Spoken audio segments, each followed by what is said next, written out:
get started with today's episode, I would like to quickly read you our podcast disclaimer. This podcast is for educational purposes only, and it is not to substitute for professional care by a doctor or other qualified medical professional. You should always speak with your physician or other healthcare professionals before doing any fasting, changing your diet in any way, taking or adjusting any medications or supplements, or adopting any treatment plan for a health problem. The use of any other products or services purchased by you as a result of this podcast does not create a healthcare provider-patient relationship between you and any of the experts affiliated with this podcast. Any information and statements regarding dietary supplements have not been evaluated by the Food and Drug Administration and are not intended to diagnose, treat, cure, or prevent any disease. All right, and now we'll get started with today's episode. Hi everyone, it's Megan Ramos here, and welcome to another episode of the Fasting Method Podcast. Today is one of my favorite episodes because it's where I answer your questions. And I'm also pleased to tell you that we are now open to take questions again. In order to better manage your questions, we have created a form for you to submit. Please note that we no longer accept questions via email. Now there is a link to the form in the show description, and we will select our favorite questions each month. We love answering them, so keep sending them in, and we hope this will make it easier to manage. All right, now let's get started with today's episode. The first question says, I'm taking salt but still struggling with the effects of low sodium. What am I doing wrong? I think the most important thing here is to go to your doctor and get your blood pressure checked. Your blood pressure might be running on the low side. So if you're taking any blood pressure medication or diuretic medications, they may need to be adjusted. So this is why you could be feeling those effects even while taking salt. It was not uncommon for Dr. Fung to have to reduce blood pressure medication and diuretic medication, even with people who were on hefty doses of it before their fasting journey. We need to remember that the sugar driving the insulin up, trapping the sodium, that's the problem. So the sodium ends up getting really blamed for what the sugar is causing. The sugar causing the insulin, causing the sodium retention, causing the water retention, causing the elevated blood pressure. Salt is this very vilified nutritional item, but it should not be. It's wrongly convicted. It's really the sugar that needs to be convicted. So it's one of the most problematic understandings out there. We're hoping to do our best to help clarify for everyone. So I love this question coming in. So first, monitor your blood pressure. Make sure your medications don't need to be adjusted. Second, make sure your blood sugar levels are okay. The symptoms of low sodium levels and the symptoms of low blood sugar are the same. So feeling tired, fatigued, a little dizzy, a little hand shaky, check your blood sugar levels. Now, it's not uncommon for people who are fat burners to have blood sugar levels that run a little bit on the lower side, but we still don't want them running too low. When blood sugar levels are very low, it's usually a sign that we've got to take a look at something else, adrenal glands, thyroid glands, or something completely different. There's a lot of different factors here. You've got to take a look at all of them. So make sure you check your blood sugar levels and report to someone who is a knowledgeable healthcare provider what they are. Always go to your healthcare provider, and you can seek out assistance from a fasting coach or fasting knowledgeable physician. On the most simple level, if your blood pressure is great and your blood sugars are great and you're still feeling kind of fatigued with your salt, it could be two things. One, it could just be not enough salt. Or number two, what I'm actually seeing a lot of these days is that people are taking salt, but they're not taking water with it. And we need to actually take quite a bit of water with salt. When I'm working with someone in coaching and they're able to take salt, if they're taking 1/8 of a teaspoon of salt, we pair that with at least 500 mils of water, which is equivalent to about 8 ounces. If they're taking 1/4 of a teaspoon of salt, we try to get in about a liter of water, which is equivalent to about 16 ounces. So you got to have quite a bit of water with your salt. And then of course, if you are taking more salt, which some people will do for various reasons, you need even more water with it. So water and salt are a duo, and they need to be consumed together. You can't just have water without electrolytes. You can't just have salt without the water. They are a pair. So you need to take a look at how much water you're having with your sodium. The next question says, I'm struggling to do 2 48-hour fasts per week, which is my preferred protocol. The first fast is fine, but the second one is a real struggle. Any tips? If you're the person that submitted this question or you're experiencing this, you are not alone. This is so common. 48-hour fasting protocol, I think, is by far the most popular therapeutic protocol because it's less disruptive of eating times in the evening. So if family meals or meals with friends or dinner meetings are a significant part of your social life, then you're only missing a couple of dinners a week, which is desirable for people who are social or have those household meals that are important to them. 48-hour fasts too allow for some really deep therapeutic levels of ketosis, so fat burning, and they're often very efficient, even more so sometimes than doing 3 42-hour fasts a week. Although I love both protocols, and often mixing up both protocols is really a fantastic recipe for success. But the 248s, I get it. If I could go back in time, that's probably the protocol I would have leaned into. And it's the one that my husband largely would do because it fits just kind of into our lifestyle nicely. A lot of people feel nice and refreshed at the start of the week. They've had the weekend, they've had better sleep, they've had social engagement, they've had a chance to rest and recover, and their bodies are feeling like they can just tackle that first fast. So they go into their Monday feeling rested and restored, and Mondays are usually hectic. Mondays and Tuesdays are pretty hectic, and there's a lot of chores, appointments, work projects. It is easy to be distracted. But then come the second 48-hour fast, we're feeling tired and fatigued. The stress of the week, the chaos of the week, the lack of rest, it all catches up with us. And our bodies just end up being a little too fatigued sometimes to get in that second 48-hour fast. So what I encourage everyone is to have kind of a plan A, B, and C strategy. So plan A can be your 2 48-hour fasts. Plan B can be a 48-hour fast plus 2 24-hour fasts, and a plan C can be 3 24-hour fasts. If all the stars are aligning, you're having a great week and feeling rested, and you can crush those 2 48s, do plan A. If you start the week off strong, but are feeling really fatigued towards the end of the week, well, just divide your 48 into 2 24s. So you would fast your first 48, say from Sunday night to Tuesday night, and then you would do a 24 from Wednesday night to Thursday night, and then Thursday night to Friday night. So you're still being consistent, you're still doing therapeutic fasting, but we can't always do 2 48s. I can't, Dr. Fung can't. The most avid fasters can't always keep it up every week. Stress, jet lag, poor sleep, all these things, they all impact our ability to fast. So you need to be able to pivot. And people who really master the art of pivoting enable consistency. And that is what makes them successful. So when I'm always asked, what are the characteristics that make someone successful? It's those who are willing to pivot in order to stay consistent every week.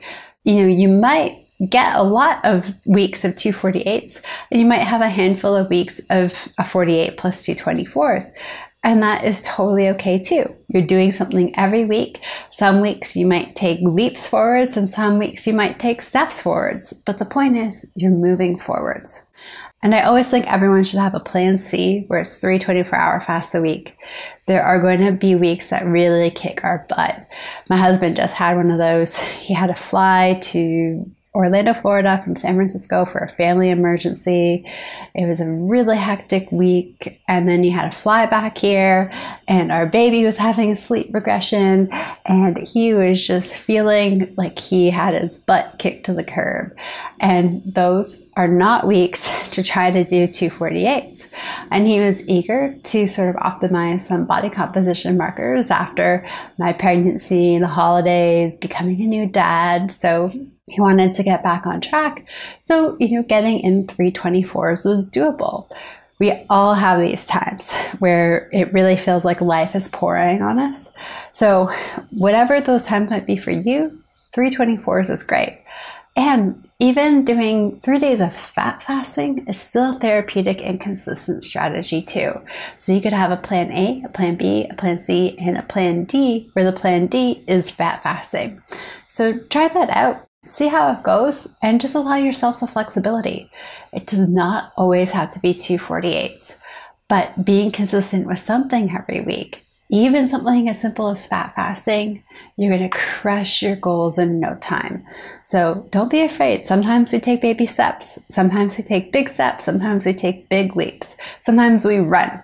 Each week is going to be different in terms of results, but the whole point is to be moving forwards. Even if it sometimes feels at a snail's pace, you're still moving forwards. You're still doing a great job. The third question says, I don't eat keto or low carb. Can fasting work for me? And the answer is absolutely yes. We work with individuals that follow a variety of diets. Some of them stay on the standard North American diet. Some of them eat real whole foods, but are not watching carbs or sugar, but they're all from more natural sources, things like berries and apples or sweet potatoes. They're including in their diet legumes, lentils, and people have great success with this. There are some strategies that we implement, though, to help them have really killer success with this. So number one is absolutely no snacking. So all of those time-restricted eating podcasts that we've done, go back. Take a listen to those. Not snacking and sticking to meals is going to be really critical in this case. Well, it's critical for everybody, but it's really critical in this particular case. Some of these individuals might have to do more therapeutic fasting at the start in order to reach their goals. So whereas a more low carb or keto individual might hit certain metabolic targets in 6 months and be able to turn down the fasting dial to more maintenance mode, an individual who has more carbs, real food carbs in their diet, it might take 8 months. So I'm not talking a crazy more amount of time, but a little bit more time where we would have to be in therapeutic fasting. And that's totally okay. It's just a bit more time. Now, there are some individuals that still follow the real standard North American diet, which is pretty heavy in processed and refined foods. Not super ideal, but with these individuals, we might have to do a few more months of therapeutic fasting in order to make some significant headway with their biomarkers. But it is totally possible. We're completely dietary agnostic at the fasting method. I do know low carb and keto get a lot of love. Even someone like myself and a lot of our coaching team, we do more of a cyclical approach to low carb diets too in our own lives. I've been keto in my life when I needed to be for therapeutic reasons. I've been low carb when I needed to be. And now I kind of cycle through variations of a real whole food diet where sometimes it's higher carb, like sweet potatoes, and sometimes it's lower carb, and maybe even some keto days here and there mixed in. And that actually is hugely important for long-term success and for longevity to mix it up. So you do hear a lot about low carb and keto, and they are great approaches and sometimes very necessary approaches for some individuals. But we really try to mix things up, and everybody is welcome here at the fasting method. The fourth question says, I completed a 5-day fast, but I regained all the weight I lost within a few days of eating, despite eating keto meals. Am I too broken? And the answer is absolutely not, my friend. You just need to get your hydration sorted out. And hydration is so tricky. So you are not alone here. A lot of individuals have been in this boat, myself included. When we are doing longer fasts, how we hydrate within the first 48 to 72 hours is absolutely critical. You've got to focus on your hydration starting on day 1, hour 1 of that fast. Most people think that it's not necessary till the end of the fast when they start to feel fatigue. No, you want to get on it right away to prevent that fatigue or minimize it later on down the road. When someone I'm working with has had an experience like this, we circle back to these hydration principles at the start of the fast and we give it a go again and we see what happens. And then we also make sure that they're using salt when they are cooking on their eating days and having their meals, salting to taste, and sometimes having a bit of that salt in the morning that we talked about in the first question. So the salt in the mornings, not just for fasting days, I do it fasting and eating days. Once we get the sodium levels right and adjusted, these individuals will go on to repeat a 5-day fast, resume eating, and they will be able to maintain a lot of their weight loss. Now, you will regain about 10 to 20% of what you lost, so keep that in mind. We do get a bit of water loss going here. We do recoup some of that water loss. So you're very unlikely to, say, lose 5 pounds and maintain the whole 5-pound weight loss. It's really common to say regaining 1 to 1.5 pounds of that after a 5-day fast. And that's just water, and that is okay. The 5th question says, any tips for getting through a spring break trip with the family? Oh, I know this is a difficult time of year and we've all been cooped up in the winter months. Even here in California, it's been super rainy and just not very nice outside. So I'm feeling just as cooped up as I did when I lived in Toronto. We get out there, we're so relieved to be on vacation, relaxing with our family, enjoying things, and the foods can become a slippery slope. When anyone ever goes on a spring break, kind of like vacation or just a vacation in general, I actually really encourage breakfast. Now, you don't need to eat first thing when you wake up, but within a couple of hours, having a good fatty, protein-rich breakfast. This is a great way to help set your hormone levels for the day and to minimize temptation.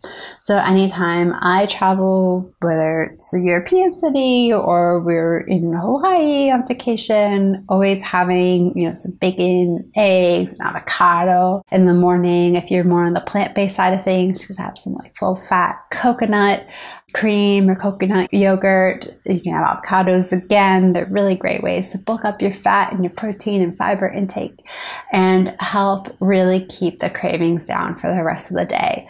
A lot of people in this space, they do tend to avoid breakfast.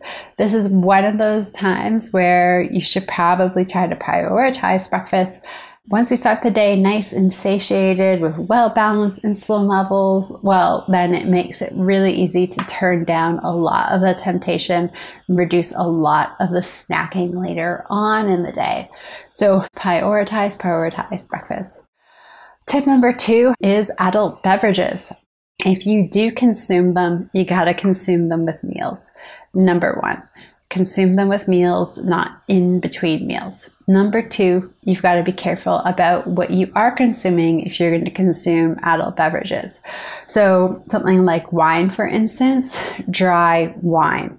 Whether it's red or white or rosé, you want it to be dry. You want to stay away from the sweet stuff.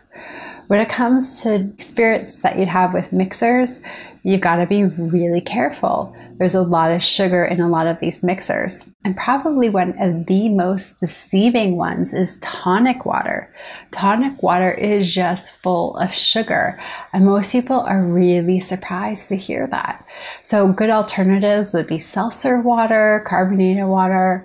That would be a better alternative to the tonic water. So keep that in mind when you're having these particular adult-like beverages. I know the fruity ones with all of the fancy ice and umbrellas can be a lot of fun, but they are just riddled with sugar and they're just not necessarily worth it in the end. So adult beverages, keep to certain times of the day. And I would plan to allow yourself to have something special during your trip.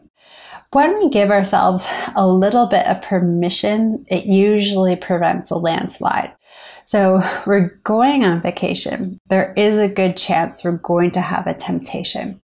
And if we commit mentally to going on this vacation and being utterly perfect throughout it, we might cave to temptation once, feel really bad about it, and then just indulge for the rest of the trip. I've seen this happen a lot. And, everyone always comes back feeling so unwell and bloated and kind of frustrated with themselves and wishes they could go back and do it and then not want to go on vacation again. And we need to love our vacations. When we give ourselves permission to have something, it makes it easy to pass by a bunch of the other stuff. So if I'm going to give myself permission, say, to have one dessert on a particular trip, say I'm going to Paris and I'm going to give myself permission to have one dessert, I'm going to wait to find that dessert that's going to be the best thing that I've come across. And knowing that I can do that makes it really easy for me to pass by 50 other desserts and temptations, because I know when I find that special one, it is going to be the one and I can indulge in it guilt-free. So there's this whole concept called food freedom that's coined and developed by the great Melissa Hartwig, who's now Melissa Urban. She's the founder of the Whole30. And this is another one of those characteristics of people who really reach their goals. They give themselves food freedom. So it's not that I'm never going to eat this, or I'm never going to eat that, or I'm never going to eat this ever again. It's that when I do, it's got to be really spectacular and special. Otherwise, it's not worth it. And just having that mentality makes it so easy to pass up on so much other stuff. So I'm telling you, the strategy works. And you might find that even with the strategy, you may only have one thing once a year. And you might go on trips and just realize, I thought something would be better here, but I didn't really come across anything extra special. So I'm just going to save it. I can't tell you the number of times someone has gone on a trip and just didn't find that something special. I'm just going to wait till next time. And because they had given themselves that permission to have it if they saw it, well, it made it really easy to pass by it when they didn't see it and pass all the other stuff. So food freedom, give it a try. A lot of people say, no, I'm never having this, I'm never having that, I'm never having this. Now, it works for some people, but very few. It's better to have food freedom. A lot of our coaches and our team embody this whole principle, and I can tell you some people have gone an entire year even having 0 indulgences. But when they do see that special thing, they really indulge and have a good time enjoying it without the guilt. So I can tell you in the last couple of years, I've had dessert once, but it was at a great restaurant in Montreal and it was worth it. That made it easy. It's made it easy to pass by all of those other desserts. And when I see another dessert that lives up to it, well, I'll have that dessert again. But once you really start thinking about how something's made, the ingredients that were involved in it, is this going to be really worth it? It makes it really easy to pass by a lot of the stuff that isn't, and it's hugely important for our success long term. All right, everyone, thank you so much for joining us for this episode. We'll be back soon with another one. Talk to you then. Bye for now, everyone, and happy fasting.